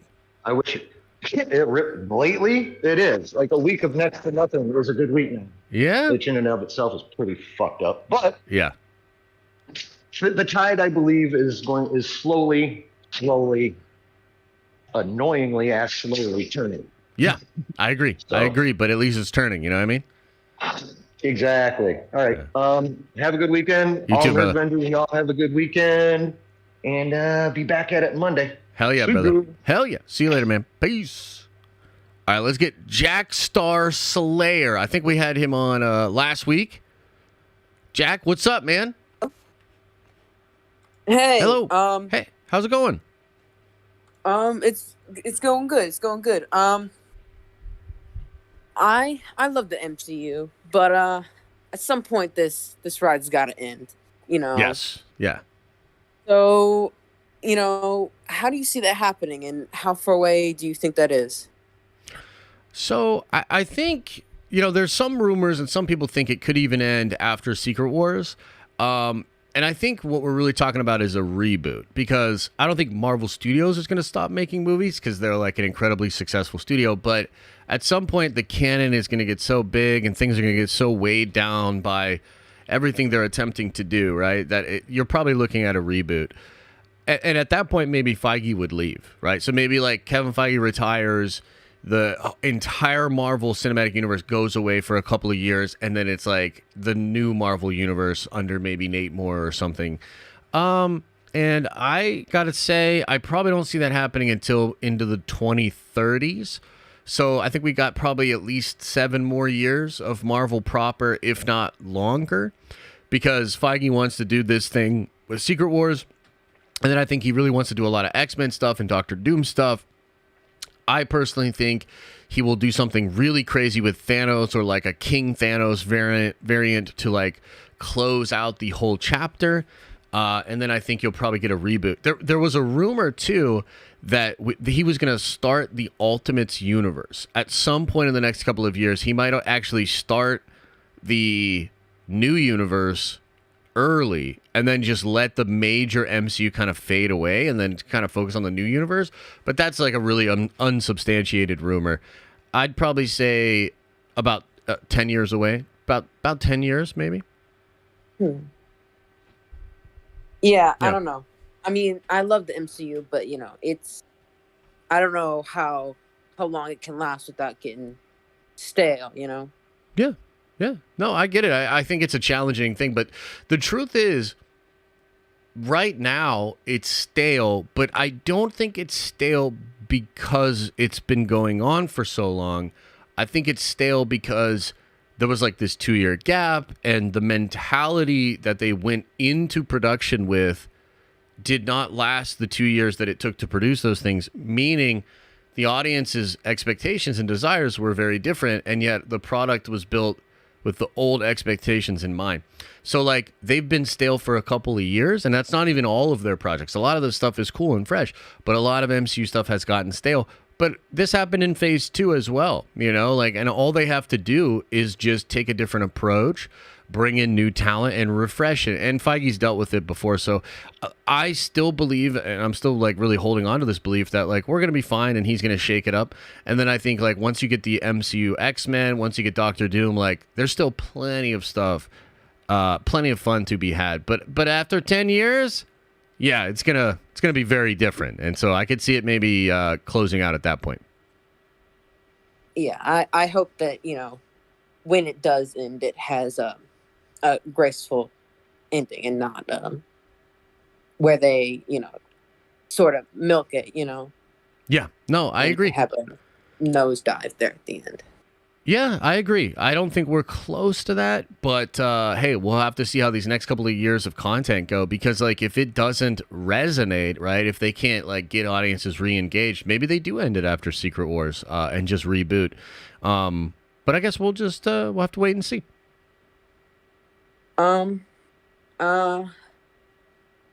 Yeah.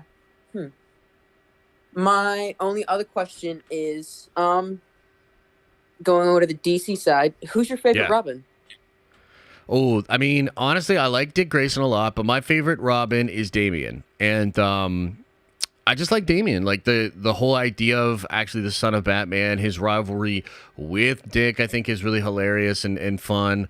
Damian's a really cool character, so I'd have to say Damian is mine. Who's your favorite Robin? Well, I mean, I'm a big Dick Grayson fan, but if it's, you know, just Robin, I think I gotta go Tim Drake. Drake. Yeah, a lot of people like Tim Drake. I've always thought Tim was pretty interesting. I think, I don't know, he stands out, you know, because, you know, I know that you love Damian, but like if you just look at Robins, there's a lot of anger, especially with you know Jason and Damian. I think with Tim, it's nice to have something a little different and someone who can match Batman's intelligence and you know maybe even surpass Batman in the detective scene at least. Yeah, no, I agree with that. It would be cool. You know, one of the things that we've heard about what Gunn wants to do with Brave and the Bold is he wants a fully fledged Bat family, which is something I've wanted to see in live action for so long. Like that whole dynamic, like if you've ever read like Death in the Family, like it's so interesting and so cool because it really is this sort of Bat family and this family that not only do they have a bond with each other, but then they all have that bond with Bruce as well. So yeah, it's really cool. If they nail that, that would be incredible. Like to be able to see that on the silver screen would be awesome. So I you know, for as much shit as I give them, I do hope that they succeed in that because that would be really cool. My only fear is that, you know, a lot of the Bat family is built over time, you know, to live with Jason's death and have him come back and then his, you know, slow journey back into, you know, herodom, you know. Yeah. I'm just afraid that, you know, jumping in sort of at the tail end of, you know, the Batman saga, you know, I don't know how they're gonna accomplish that and if it's gonna be too much for normies to be able to grasp, you know, at once. Yeah. No, I think that's fair. I mean, I've seen some good examples of it in comics. And essentially, like, you would have to imagine Dick would be Nightwing at that point. And so he would probably be kind of patrolling on his own. And perhaps something happens where maybe, you know, he has to then meet up with even maybe Barbara or some of the others to, like, all do something together again. And there are ways, like, if you're a good writer and a good director, there are ways to establish a tension that is years in the making in like an individual scene. But yeah, like they absolutely need to take a lot of care with that to get that dynamic done correctly, for sure. I mean, but they are taking the people from the Flash, so I'm a bit skeptical on that front. I know, yeah, it's tricky. I mean, again, I haven't seen the Flash, so I can't really speak to its quality. But yeah, it's a weird one, and I wouldn't be surprised if that's not even what they're gonna do. They at this point, it would behoove them to just get somebody else. You know what I mean? So, yeah, we'll see what happens. But I'm kind of hoping that they do. Yeah, me too. I think the writer, I think wasn't she the same person who wrote the Birds of Prey movie? Yep, definitely. Yeah. So And I mean, that's, yeah, like- I know. Yeah, so you got like think two that's, like, kind the of worst bad DC examples. Yeah. I liked Black Mask in the movie. He's definitely different than Black Mask in the comics. But I actually thought Ewan McGregor like ate up those scenes. But yeah, it's Well, he not can do no DC wrong. comics. What's up? He can do no wrong. I know. Yeah, he's goated. So yeah, that was pretty cool. But other than that, it was pretty garbage. So no, I agree with you. It's a tough sell, man, and that's why they'll probably have to get somebody else. Yeah, I'm kind of hoping they do because I'm a big Batman fan. Yeah, me too. Big Me too. Robin fan. Yeah. Love those Robins. I'm a Lantern fan, too. I'm really excited to see what they do with Lantern. So hopefully they kill it with that, Hopefully, yeah. Yeah. Well, I All think right, brother. that's Well, it thank for you. me. Yeah, dude, I appreciate it. Thanks for the call and thanks for the questions and thoughts. Those Yeah, were of course. good. And appreciate you, man. And I'll talk to you soon, okay? Yeah, talk to you soon. All right. Take care, man. All right, let's get Cap 25 in here. This is the last one for the day. Cap. The Cap. Are you there? Are you there? 351 miles? Dang, Yo. that's a lot of miles. Yo. Hey, what's up, man? Hey, Josh, what's going on? Not too much. Just kind of enjoying this Friday. I like catching up with you guys on these call-ins. Yeah. What's on your mind, dude? Oh, not much, man. Just got working a little bit. Just doing some laundry right now, some, adult stuff. Gotcha. Yep. But, yeah, I just want to get on today. I've been watching you for a little bit now. I've been watching Theory for a longer time, and I kind of found out about you when you hopped on Nerd Theory. And I kind of started following the den around like Spider-Man Far From Home. So I was like, Oh, oh cool. man, like usually I don't really watch these types of channels, like community type channels. And I kind of got in, I saw some of the people in the chat, like all the guys in there right now. I was like, it's kind of cool little community, I'm starting to kind of know some of the people. I'm getting more comfortable in the chat. So it's just a cool little thing to be around. And I've never really experienced anything like this because my friends are kind of like normies, if you would say. So when I try Sure. to talk to them about it, they're like, yeah, man, yeah, cool. So I don't really get to have like in-depth nerdy conversations. Yeah, no, I mean, honestly, I'm really grateful that we started doing this. It was like a kind of a shift we did going into 2020 where I was like, well, I really like streaming and I like this, for the community and the channel. And so we ended our Patreon and we started doing streams with members instead. And man, it was maybe one of the best decisions I've ever made because the community, it's like when you get into a chat, like several times in a week with the same people and you start to know them. And then like a lot of our people have even met each other and formed some really good friendships. And it's just so cool, man. It's, to have that community is a real blessing. And I know it's awesome for some of you guys because like you said, you have normie friends, so you can really geek out with the Nerd Vengers and sort of scratch that itch, which is awesome. So yeah, it's a good group of folks for sure. Yeah, man, definitely. And I guess, I don't really have much else to say. I guess just a few things, like it's just crazy how with the fandom is right now and just with the whole like YouTube discourse with you and Theory and how toxic you guys are or how people say you are. It's just crazy how all that is. It's just really chatter from the outside and people not on the inside knowing what's going on. Like I literally, a small example, I had a friend of mine, I told him about Nerd Theory. He hopped in and he sent like a $5 super chat and you guys did like accidentally ignore it, but it was just something really random and small. And then he got like actually butthurt over it. And like to this day, he's like trying to like, no, those are bad people. I'm like, dude, relax, man. Like, oh man. Yeah, that sucks. Yeah. It's it's tough because you can't be all things to all people. Right. And in this current state, I think Theory and I are both trying to navigate the reality of getting into this because we absolutely love it and having a few really great years where the content was great and everything was on top of the world. And now things are declining. You know, the companies themselves, I feel like, are out of touch. The content isn't the same. And we're disengaging a little bit. And so it's difficult to navigate a space where, like, okay, so we created this thing. People came here because they like this stuff. We created this because we like this stuff. Now a bunch of us don't like it. So how do we navigate that? Like, how do we walk the line between producing content that other people are used to, the positive stuff, but also being real? Like, if it's really bad, like, we have to talk about how it's really bad. And I think we're both just trying to navigate that. And there's, at the end of the day, like, part of it is just going to be, if you exist on the internet and you have a platform, you're going to, like, things are going to be taken out of context. People are only going to watch a part of a stream. People are only going to watch a clip. People are going to take a singular tweet. People are just going to formulate this idea of you.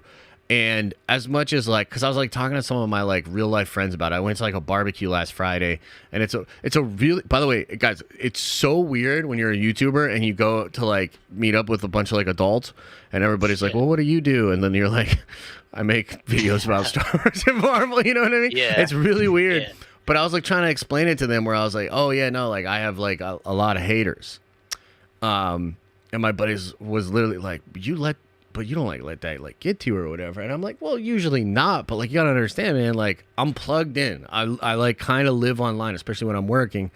And that constant feedback, like, it does get to you, you know, like, and it does bother you. And you try to keep it in context, but also understand that you're human and that it's going to affect you a little bit.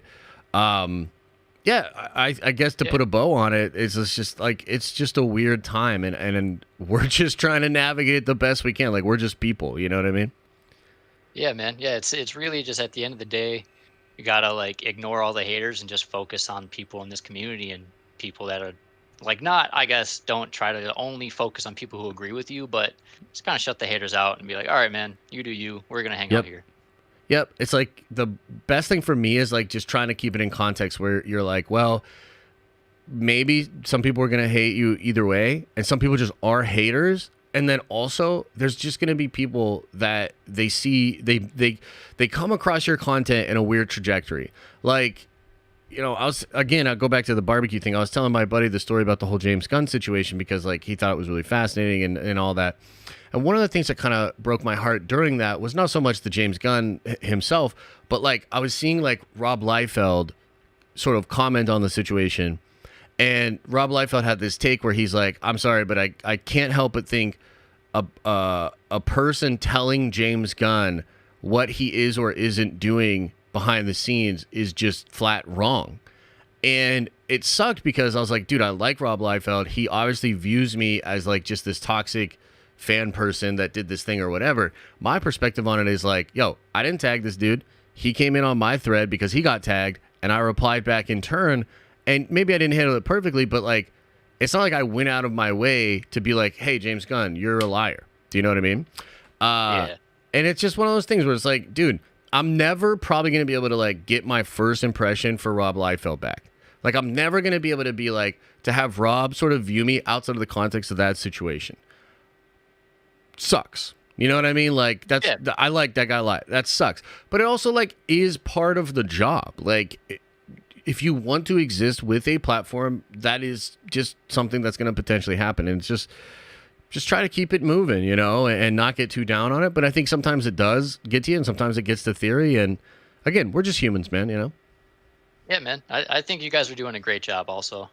Just got to say, you know, one last thing, I don't know if you want to get out of here or anything, but yeah, man, just grateful for all you do and all the community does and theory and everything. It's just really awesome that we can come here and fan out together. Well, I appreciate it, man. Thank you very much for the kind words on a Friday. And yeah, I'll get you out of here, but I appreciate it, and hope you have a good weekend, man. All right, thank you. You too, man. Can't wait for the Warhammer channel. Yeah, let's get it, Warhammer. Did you hear that, guys? Did you hear that, guys? Sorry, I'm ending it there. I said only 3. I see you in there, Kendall. My bad. My bad, bro. Did you hear that? People are excited for Warhammer, guys. Hello, we're excited for Warhammer, right? Channel's so close. Sheesh. All right. Let's hang in the chat. I think Kendall had another super chat too. Let me see here.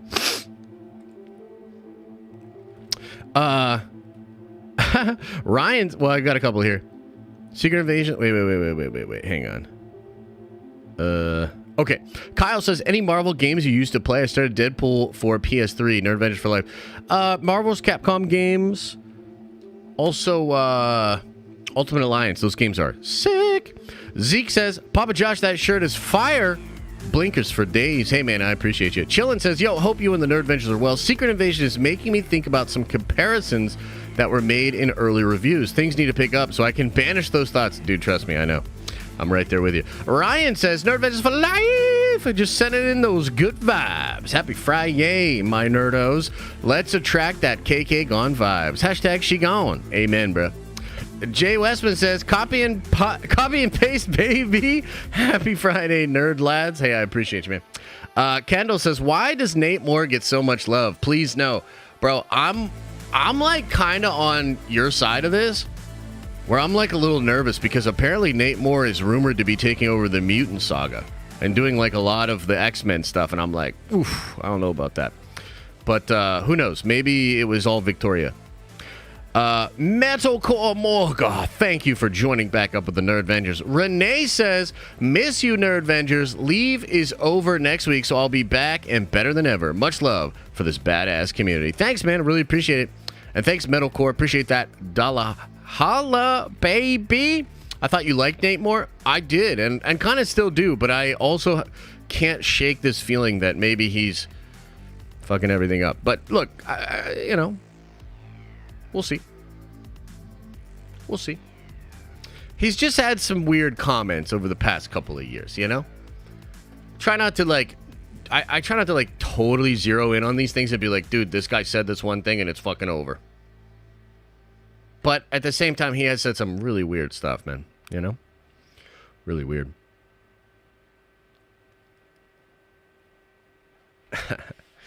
All right, everybody. What else is going on? I'll hang for like a couple more minutes here and I gotta get out of here. Hey, Darth, I appreciate the heart, man. Thank you so much. Currently jailbreaking my PS Vita and got you in the background. Nerd Adventures for life. Yo, that's sick, man. Would love to call in sometime. You gotta get on the Discord, and some days we have more time. And some days we don't, so. 'Tis what it is. 'Tis what it is. Anybody got any dope plans for the weekend? What do you guys got going on? Anybody doing some fun stuff? What's up? When's the album dropping? We have a meeting on Monday.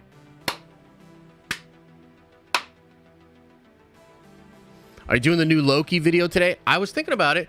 I have 2 other videos in the tank, and I'm probably actually going to release the one tomorrow and the other one Sunday. I suppose I could double up on one of the days, but I might do the Loki video for Monday.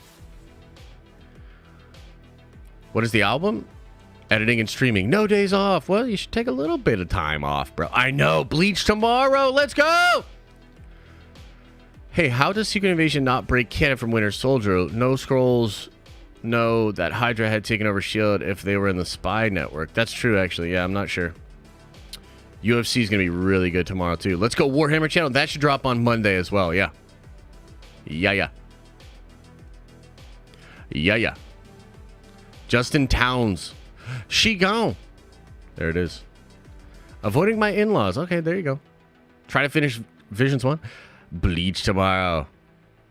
I have not... Dude, I still got to get into Jujutsu Kaisen. I didn't love the first episode of Season 1. Josh, I did a Comic-Con last week and anime items sold better than comic-related merchandise for basically every vendor I know. Where's the anime channel? Well, Elise is doing a lot of anime stuff, and I might start doing some stuff with her. I want to do the anime channel, dude, but it is hard. YouTube is fucking hard. And I'm going to talk about that a little bit at 2 today for the Prime stream, but like we had a really good week, and like we had a couple pretty bad weeks, you know, and it was, dude, it was hard to like get the momentum back and like to get views back on the videos and shit like that. Unfortunately, it's a really hard game, man. So I've got a lot of work put into the Warhammer channel. I am obsessed with Warhammer. So it's making it a little bit easier to do it. So, yeah. Miami Monday? Oh, Jedi Mike, are you in Miami, dude? How have you not tried out Naruto? No, I have. I've watched a good bit of Naruto, but it was a long time ago. Hard to get views when everything sucks. A little bit, yeah. Do you think Bobby Knuckles is going to... Wait, what? Do you think Bobby Knuckles is going to murk DDP? What? That's probably a UFC fighter, but who's Bobby Knuckles? I just don't know what nickname that is. Who's that for? Oh, Robert Whittaker? Yeah, I'd give it to Robert. I'd give it to Robert. Yeah.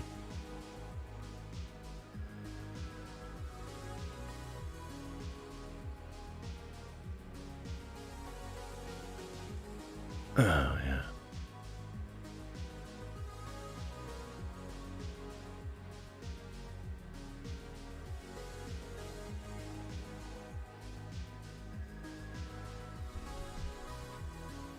Yeah. These Warhammer moving pictures are looking sweet. Dude, I imagine so, bro. Some of the ones you did on the first video, I was just like, dude, this is so fucking cool. I've, by the way, just because you're in here, Freddie, I'll send you some of this later. But, like, dude, I've done a lot of editing on that first video, and I finally have it on a place where I think it's, like, really, really good. We do need to make a couple adjustments, but, like, bro, you're going to, when you see it, you'll be like, damn. Damn. We'll talk about it at 2. It's good stuff.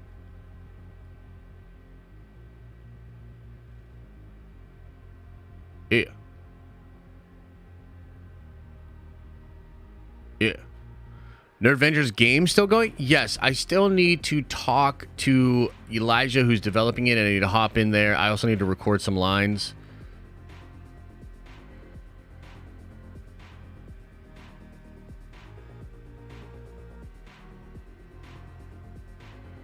Yep. All right, everybody. Yeah, it's a Fortnite game. All right, everybody. Much love. I appreciate you. Thanks for hanging out. Thanks for all the support this week. I appreciate you guys. I'll see some of you guys at 2 p.m. I'll see some of you guys at 10 a.m. tomorrow to watch some Superman cartoons. The shit's going to be dope. Much love. As I always say, I hope you are having an awesome and a nerdy day. And I'll see you in the next video.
Is everybody gone? especially Kathy. Did everybody leave?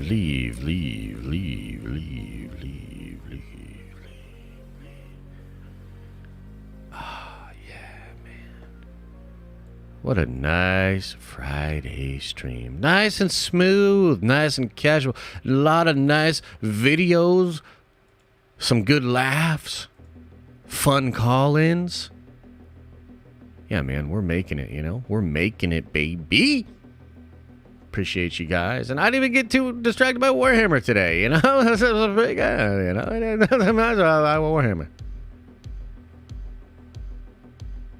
Warhammer. Warhammer.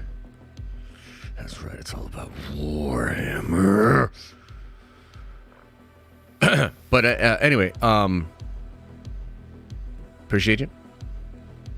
Remember, open up your third eye and wash out your stinky. But I'll see you later.